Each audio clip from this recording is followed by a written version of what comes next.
ভারতের উত্তরপ্রদেশের অযোধ্যায় নবনির্মিত মন্দিরটি হল শ্রী শ্রী রাম মন্দির। এই পবিত্র রাম মন্দিরে ঘটে গেল এক অলৌকিক ঘটনা।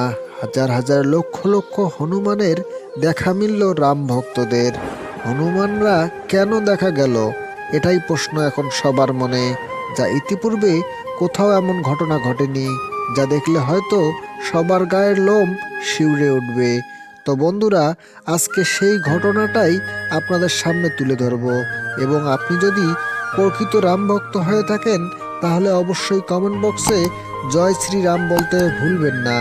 বিষ্ণুদেবের অবতার রামচন্দ্র ব্যাপকভাবে পূজিত হিন্দু দেবতা। রামায়ণ অনুযায়ী অযোধ্যায় জন্মগ্রহণ করেন শ্রীরাম।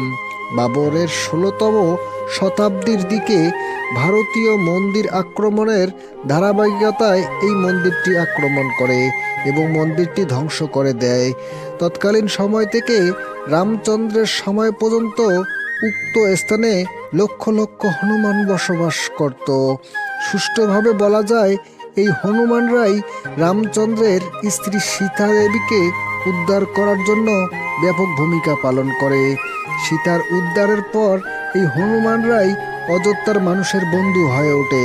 তখন থেকে রাম মন্দির রক্ষা করে এসেছিল এই হনুমানরাই। পরবর্তীতে বাবর এই মন্দিরটি ধ্বংস করে দেয়, সেখানে মসজিদ স্থাপন করে এবং তার নামের সঙ্গে মিল রেখে সে মসজিদের নাম হয় বাবরি মসজিদ। মসজিদ তৈরির পর থেকেই হনুমানদের বিভিন্নভাবে ধ্বংস করা হয় এবং ওই স্থান থেকে দূর করে দেওয়ার জন্য নানা সময় তাদের উপর অত্যাচার করা হয়। এভাবে হনুমান বাহিনী নিজের প্রজন্ম রক্ষার জন্য অযোধ্যার পাশেই একটি বনে বসবাস শুরু করে।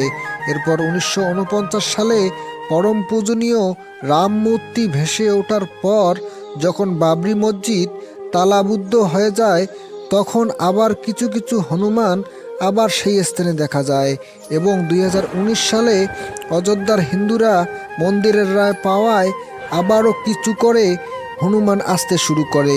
শেষ পর্যন্ত ২০২৪ সালের ২২ জানুয়ারি রামলালা মন্দিরের প্রাণ প্রতিষ্ঠার অনুষ্ঠানে পরম রাম ভক্ত সেই হনুমান বাহিনী শঙ্খ ঢাক ঢোলের ধ্বনিতে জানতে পারে তাদের প্রভুর আগমনের বার্তা।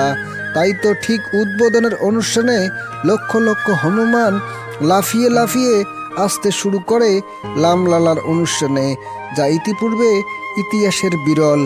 এরূপ রামভক্ত যা কখনো এরকম ঘটনা ঘটেনি। তো বন্ধুরা, আপনিও যদি রামভক্ত হয়ে থাকেন তাহলে অবশ্যই কমেন্ট বক্সে জয় শ্রীরাম বলতে ভুলবেন না। ভিডিওটা যদি ভালো লাগে অবশ্যই লাইক, কমেন্ট এবং শেয়ার করে পাশের বন্ধুদের দেখার সুযোগ করে দেবেন। ধন্যবাদ।